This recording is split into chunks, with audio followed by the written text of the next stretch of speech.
94,000 ಕೋಟಿಯಷ್ಟು ಹಣವನ್ನು ಕಳೆದ ಜುಲೈನ ಮಹಾರಾಷ್ಟ್ರದ ಬಜೆಟ್ನಲ್ಲಿ, ಅಂದರೆ ಪ್ರೀ ಇಲೆಕ್ಷನ್ ಬಜೆಟ್ನಲ್ಲಿ ಮಹಾರಾಷ್ಟ್ರ ಸರ್ಕಾರ ಹೇಳ್ತು ನಾವು ಗ್ಯಾರಂಟಿಗಳಿಗೆ ಕೊಡ್ತೀವಿ ಅಂತ. ಅದರಲ್ಲಿ ಲಾಡ್ಕಿ ಬಹಿಣಿದೆ, ಲಾಡ್ಕಿ ಬಹಿಣಿನಿಂದ ಹಿಡಿದು ಅನೇಕ ಯೋಜನೆಗಳನ್ನು ಏಕನಾಥ್ ಶಿಂದೆ ಪ್ರಕಟಿಸಿದರು. ಅದರ ಕಾರಣದಿಂದ ಮಹಾರಾಷ್ಟ್ರದಲ್ಲಿ BJP ಅಧಿಕಾರ ಹಿಡಿತು. ಈಗ ದಿಲ್ಲಿಯಲ್ಲಿ ಫಾರ್ ಎಕ್ಸಾಂಪಲ್ ಆಮ್ ಆದ್ಮಿ ಪಕ್ಷ ಏನು ಗ್ಯಾರಂಟಿಗಳ ಒಂದು ರೀತಿ ಹೊಸ ಗ್ಯಾರಂಟಿಗಳ ಜನಕದ ರೂಪದಲ್ಲಿ ಆಮ್ ಆದ್ಮಿ ಪಕ್ಷವನ್ನು ನೋಡಲಾಗ್ತಾ ಇತ್ತು, BJP ಅದಕ್ಕೆ 10 ಪಟ್ಟು ಗ್ಯಾರಂಟಿಗಳನ್ನು ದಿಲ್ಲಿಯಲ್ಲಿ ಘೋಷಿಸಿದೆ. ನಾವು ಫ್ರೀ ಕೊಡ್ತೀವಿ, ನಾವು ಮಹಿಳೆಯರಿಗೆ ಕೊಡ್ತೀವಿ. ಇದೊಂದು ನೋಡಿ, ನನಗೊಬ್ಬರು ಅಂದರೆ ಸೆಫಾಲಜಿಕ್ ಸ್ಟಡಿ ಮಾಡಿಸ್ತಕ್ಕಂಥ ಸಂದರ್ಭದಲ್ಲಿ ಭಾವನ ಇದೊಂದು ಇಂಟ್ರೆಸ್ಟಿಂಗ್ ಫ್ಯಾಕ್ಟರ್ ಕಣ್ಮುಂದೆ ಬರ್ತಾ ಇದೆ.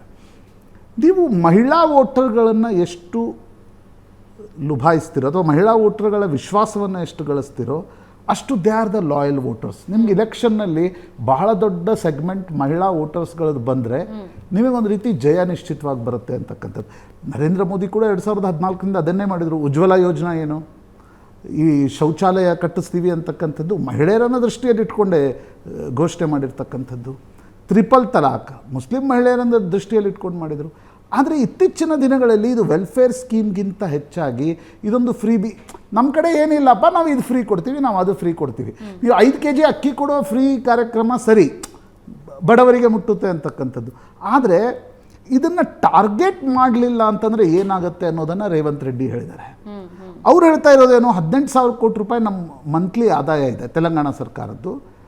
6 + 6 12,000 ಕೋಟಿ ರೂಪಾಯಿ ನಮಗೆ ಬರೀ ಸಂಬಳ ಸಾರಿಗೆ ಮಿಸ್ಲೇನಿಯಸ್ ಅದೇ ಖರ್ಚಿಗೆ ಸಾಕಾಗಿ ಹೋಗುತ್ತೆ.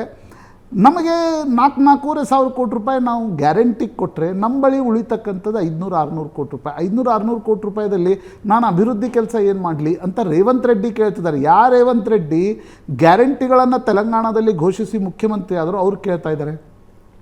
ಹಿಮಾಚಲ್ ಪ್ರದೇಶದ ಕ್ಯಾಬಿನೆಟ್ ಸಭೆಯಲ್ಲಿ ಅಲ್ಲಿನ ಮುಖ್ಯಮಂತ್ರಿ ಸುಖ್ವಿಂದರ್ ಸುಕ್ಕು ಹೇಳಿದರು, ನಾವು ಸ್ಯಾಲ್ರಿಗಳನ್ನು ತೆಗೆದುಕೊಳ್ಳೋದು ಬೇಡ, ಯಾಕಂದರೆ ದಿಲ್ಲಿಯ ಹಿಮಾಚಲ್ ಭವನ ಆಕ್ಷನ್ಗೆ ಇಡ್ತಕ್ಕಂಥ ಪರಿಸ್ಥಿತಿ ನಿರ್ಮಾಣ ಆಗ್ತಾ ಇದೆ. ಕರ್ನಾಟಕದಲ್ಲೂ ಕೂಡ ಸತೀಶ್ ಜಾರಕಿಹೊಳಿ, KH ಮುನಿಯಪ್ಪನವರು ಇದನ್ನೇ ಹೇಳಿದರು. ನೀವು ನೋಡಿ, ಇಲ್ಲಿ 2 ಸಂಗತಿಗಳು ಇದೆ. ಈ ಸರ್ಕಾರಗಳು ಇದನ್ನು ಅರ್ಥ ಮಾಡ್ಕೊಳ್ಳೋದೇ ಹೋದರೆ ಶ್ರೀಲಂಕಾ, ವೆನಿಜುವೆಲಾ, ಗ್ರೀಸ್ನಲ್ಲಿ ಏನಾಯಿತು ಅದು ಭಾರತದಲ್ಲಿ ಆಗಲ್ಲ ಅಂತಕ್ಕಂಥದ್ದಿಲ್ಲ. ನೀವು ಯಾವ್ಯಾವ ರಾಜ್ಯದಲ್ಲಿ ಚುನಾವಣೆಗಳಿವೆ ಆ ರಾಜ್ಯದ ಆರ್ಥಿಕ ಸ್ಥಿತಿಗತಿಯನ್ನು ಒಂದು ಶ್ವೇತಪತ್ರ ಹೊರಡಿಸಿದರೆ ಗೊತ್ತಾಗುತ್ತೆ ಏನು ಸ್ಥಿತಿಗತಿ ಇದೆ ಅಂತಕ್ಕಂಥದ್ದು.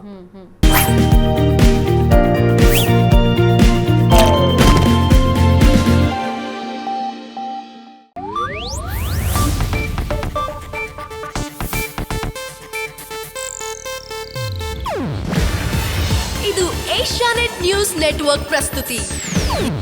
ನೀವು ನೋಡ್ತಿದ್ದೀರಾ ಏಷ್ಯಾನೆಟ್ ಸುವರ್ಣ ನ್ಯೂಸ್.